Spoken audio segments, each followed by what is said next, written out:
Well, this day came sooner than I expected. A quad limit of fluke, 8 fish over 20 inches, and a 7-pound plus kicker, all on the crankbait.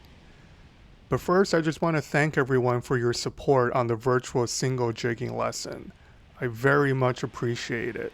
I'm deciding on the next virtual lesson topic, so if you guys have any ideas, please let me know in the comment section below. Those of you who don't know what I'm talking about, check out the website at cookieandfishing.com.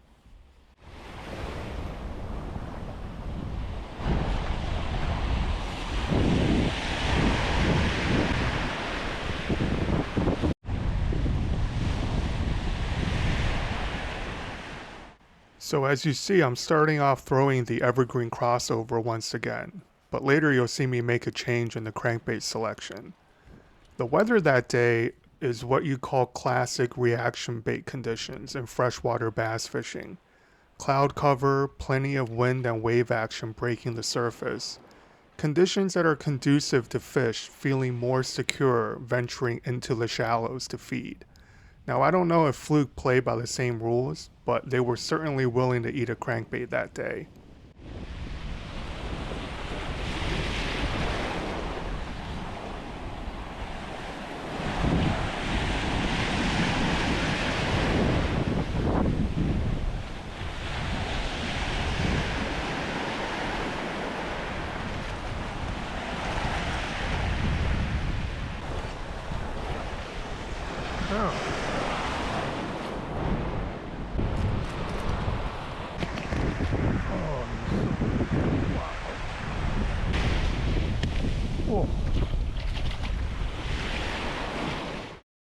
Yeah, these fish were fat, and they're only going to get bigger. So start to finish, this crankbait flurry lasted around 3.5 hours. Thankfully, I was there to take advantage of that bite window.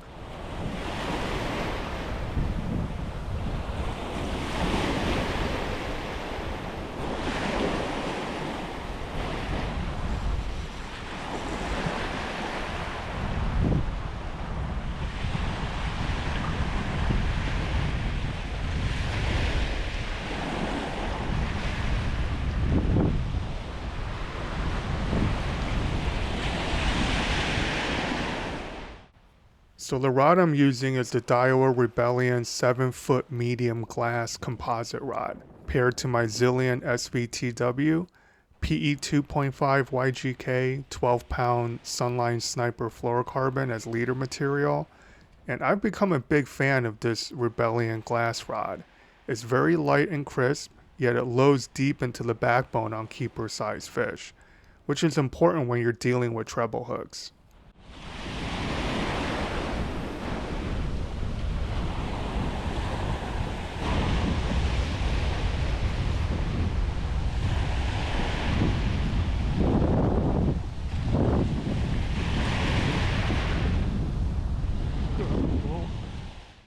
So right here in the wash is where a fluke is most likely to shake a hard bait off his face.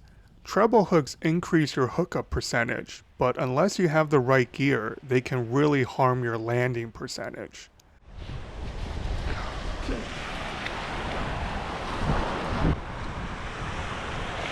Oh man.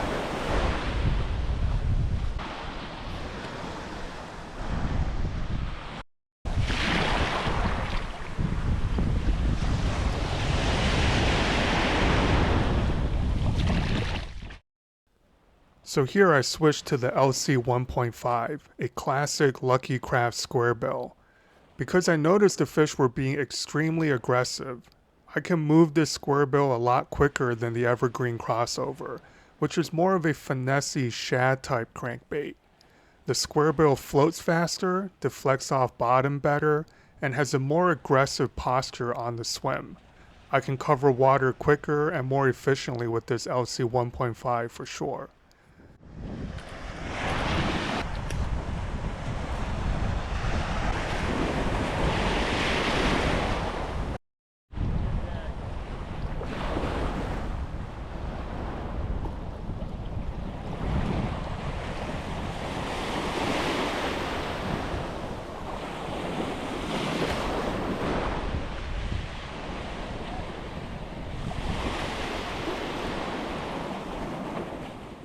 Now, in the last crankbait video where I caught the pair of 6-pounders, you saw me made a crucial change in line size, going to the spinning setup with much thinner braid and leader because the fluke were being very tentative.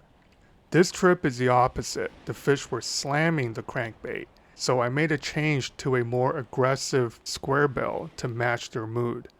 I'll make another change before the day is over, but these little adjustments based on conditions and how the fish are biting can turn a good trip into an epic one.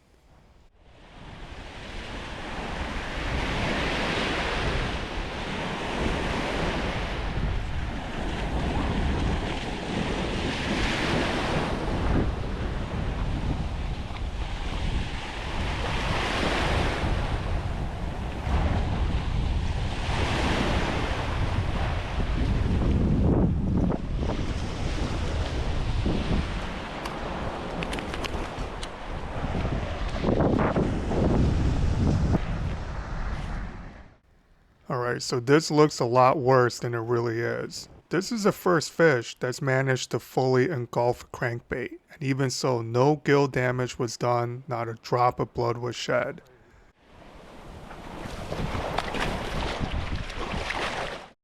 So here I actually went a full 10 minutes or so without a bite. So I decided to change up once again to an Evergreen flat force, a flat-sided crankbait that has a very tight shimmy and high-pitched action, but a bait I can still work relatively fast through the water.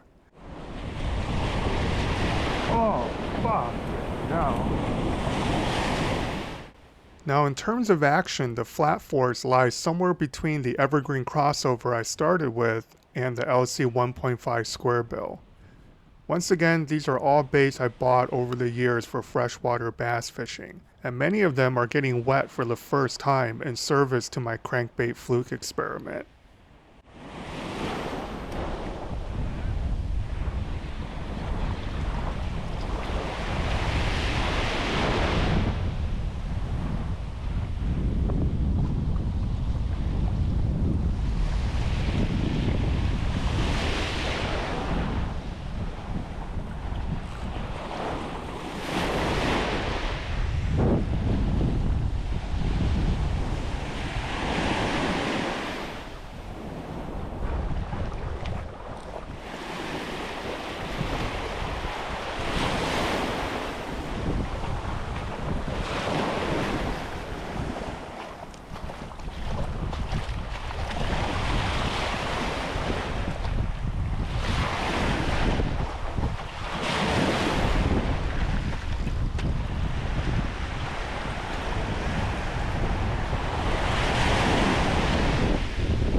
Ah, damn.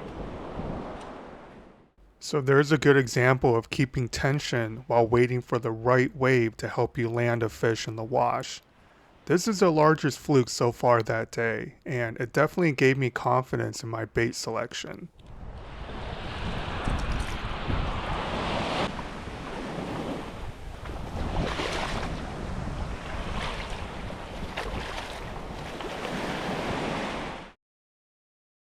Okay, here disaster strikes. I didn't leave enough slack in the line and that last fish pulled over my rod stand.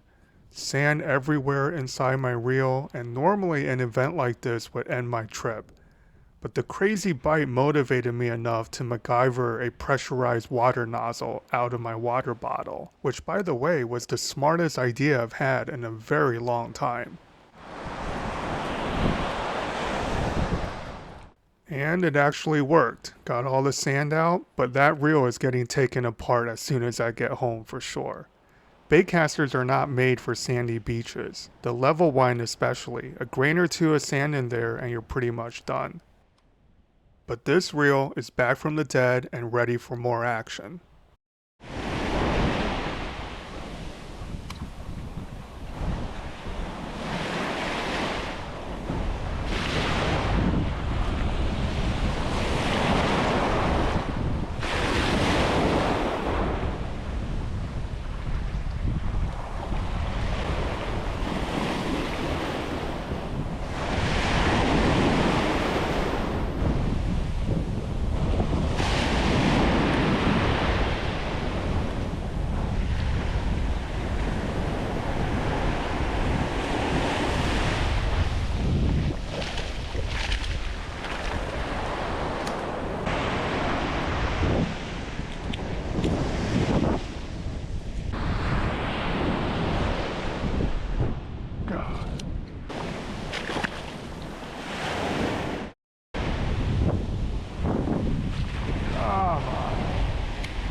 Now, as you guys can tell, the wind was howling that day, and not the easiest conditions to cast a light, flat-sided crankbait on a baitcaster. But the Daiwa SV spool is just so user-friendly. Not the longest distance caster, but if you're a beginner to baitcasting reels, I highly recommend one of the SV models from Daiwa. As usual, all the gear I'm using will be listed in the description below. Now if you notice, I'm trying my best to keep these fish on damp sand. It's not easy with the falling tide, but since I'm not keeping any fish that day, I'm making an effort to get clean releases on all of them. Now on that topic, in the last video I said so far I've not gill or gut hooked any fluke running treble hooks off these crankbaits. That I've had more bleeders on inline single hooks, and especially single jig hooks with gulp. So here's my theory as to why that is. Basically, treble hooks have a tendency to catch a piece of the jaw on the way in, generally preventing a fluke from sucking the bait down too deep. Single hooks can tuck in tight against the body of the bait, and every once in a while a big fluke is able to fully engulf even a jerkbait running 3 single hooks, because none of those hook points catch anything on the way in. Now, of course, you'll have the odd fluke snagged in the face or body when using trebles, but I don't really care about that. Those are flesh wounds and they'll heal over. A bleeding fluke from a gill injury, that is the worst case scenario I'm trying to avoid.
Okay, this ends up being my biggest fluke of the year so far, and these fish were absolutely stomping on the crankbaits that day, easily making it one of my favorite bites of all time. Much more aggressive than your average jerkbait bite, where they'll usually come up and just kiss the bait.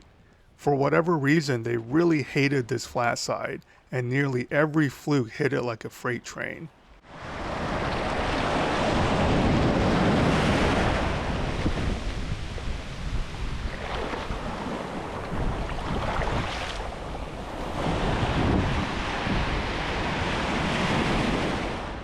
So here's that Evergreen Flat Force, now retired from service after just one half of an afternoon on the fluke grounds.